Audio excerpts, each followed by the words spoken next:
வணக்கம். நீங்க ஒரு கம்பெனில இன்வெஸ்ட் பண்ணிருக்கீங்க. திடீர்னு ஒரு நாள் அந்த கம்பெனி சில முக்கியமான அறிவிப்புகளை வெளியிடுது.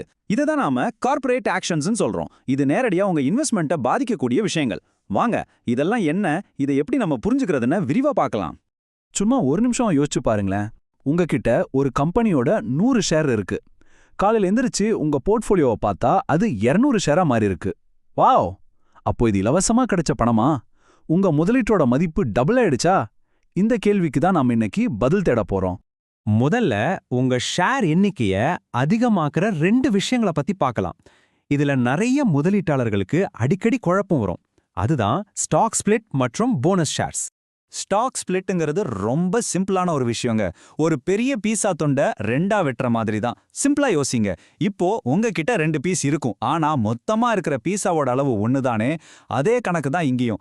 கம்பெனி தன்னோட பங்குகளை பிரிக்கும். இதனால ஒரு பங்கோட விலை குறையுமே தவிர கம்பெனியோட மொத்த மதிப்புல எந்த மாற்றமும் இருக்காது.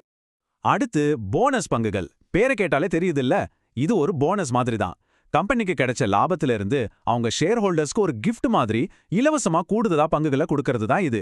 நீங்க கம்பெனி மேல வச்ச நம்பிக்கைக்கு ஒரு ரிவார்டுன்னு கூட சொல்லலாம். சரி, இது ரெண்டுக்கும் என்ன பெரிய வித்தியாசம்னு கேக்குறீங்களா? ஒரு முக்கியமான பாயிண்ட் இருக்கு. ஸ்டாக் ஸ்பிளிட்ல இருக்கிற பங்கையே பிரிக்கிறாங்க. அதனால அதோட முக மதிப்பு, அதாவது ஃபேஸ் வேல்யூ குறைஞ்சிடும். ஆனா போனஸ்ல கம்பெனி தன்னோட லாபத்தை முதலீட மாத்தி புதுசா பங்குகளை உருவாக்குது. அதனால ஃபேஸ் வேல்யூ மாறாது.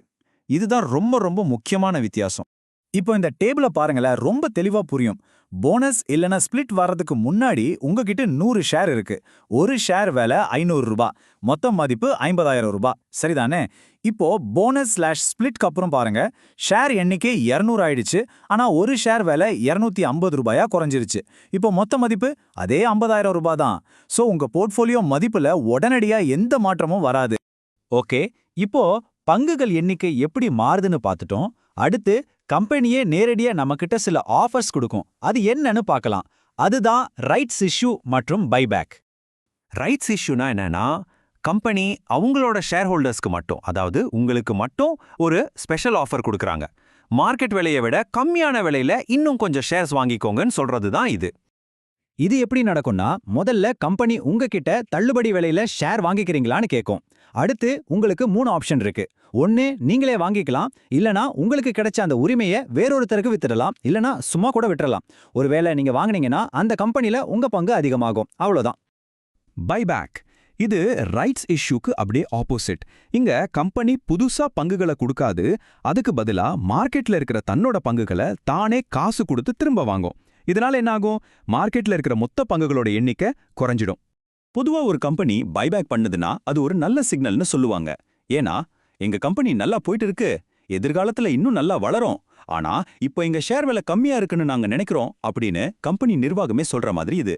அவங்க காசே அவங்க ஷேர்ல போடுறாங்கன்னா அவங்களுக்கு எவ்வளவு நம்பிக்கை இருக்குன்னு பாருங்க. சரி, இப்ப கடைசியா ஒரு முக்கியமான, எல்லாருக்கும் ரொம்ப பிடிச்ச ஒரு விஷயத்துக்கு வருவோம். டிவிடெண்ட்ஸ். இதுதான் கம்பெனி அவங்க லாபத்தை நேரடியா நம்ம கூட பகிர்ந்துக்கிற வழி. சிம்பிளா சொல்லணும்னா, டிவிடெண்ட்ஸுங்கிறது கம்பெனி சம்பாதிச்ச லாபத்துல ஒரு பங்கு. அதை நேரடியா பணமா பங்குதாரரான உங்களுக்கு கொடுப்பாங்க. இது உங்க இன்வெஸ்ட்மெண்ட்டுக்கு கிடைக்கிற ஒரு நேரடியான ரிட்டர்ன். ஓகே, இப்போ இந்த எல்லா விஷயத்தையும் பார்த்துட்டோம். Stock split, bonus, rights issue, buyback, dividends, இது எல்லாமே ஒரு இன்வெஸ்டரோட போர்ட்ஃபோலியோவை கடைசியில எப்படி பாதிக்குது, அதை பத்தி தான் இப்ப பார்க்க போறோம். இந்த நம்பரை பாருங்க, 0. ஆமா, 0. இதுதான் இந்த முழு விளக்கத்தோட முக்கியமான பாயிண்ட். ஒரு ஸ்டாக் ஸ்பிளிட் இல்லைன்னா போனஸ் அறிவிச்ச உடனே உங்க போர்ட்ஃபோலியோட மொத்த மதிப்புல ஏற்படுற மாற்றம் 0 தான். நம்ம ஆரம்பத்துல ஒரு கேள்வி கேட்டோம்ல, இது இலவச பணமானு. அதுக்கு பதில் இதுதான். இல்ல, அது இலவச பணம் கிடையாது, அது வெறும் ஒரு கணக்கு சரிப்படுத்துற வேலை தான். அப்போ ஒரு இன்வெஸ்டரா நீங்க என்ன மனசுல வச்சுக்கணும்? 1, ஷேர் விலையை மட்டும் பார்க்காதீங்க, உங்க மொத்த முதலீட்டோட மதிப்பை பாருங்க. 2வது, இந்த கார்ப்பரேட் ஆக்ஷன்ஸ் எல்லாம் ஷேர் எண்ணிக்கையை தான் மாத்துமே தவிர கம்பெனியோட ஒரிஜினல் சைஸை மாத்தாது. 3வது, ரொம்ப முக்கியமா, கம்பெனி எதுக்கு இந்த முடிவு எடுக்குதுன்னு கொஞ்சம் யோசிச்சு பாருங்க. சோ இனிமேல் ஒரு கம்பெனி இந்த மாதிரி ஒரு அறிவிப்பை வெளியிடும்போது, ஐயோ என்ன ஆச்சு அப்படின்னு ஒரு சாதாரண பார்வையாளரா இருக்க போறீங்களா? இல்ல, சரி இதுக்கு நான் அடுத்து என்ன பண்ணணும் அப்படின்னு ஒரு ஸ்மார்ட் இன்வெஸ்டரா யோசிக்க போறீங்களா? அந்த முடிவும் உங்க கையில தான் இருக்கு. முதலீட்டு உலகத்துல இந்த மாதிரி வர அறிவிப்புகள் எல்லாம் ஈஸியா புரிஞ்சுக்கிட்டு நீங்க ஒரு நல்ல முடிவு எடுக்கணும்னா மறக்காம சப்ஸ்கிரைப் பண்ணுங்க. அடுத்து வர்ற விளக்கங்களை மிஸ் பண்ணாம பார்க்க அந்த நோட்டிஃபிகேஷன் பட்டனையும் தட்டி விடுங்க.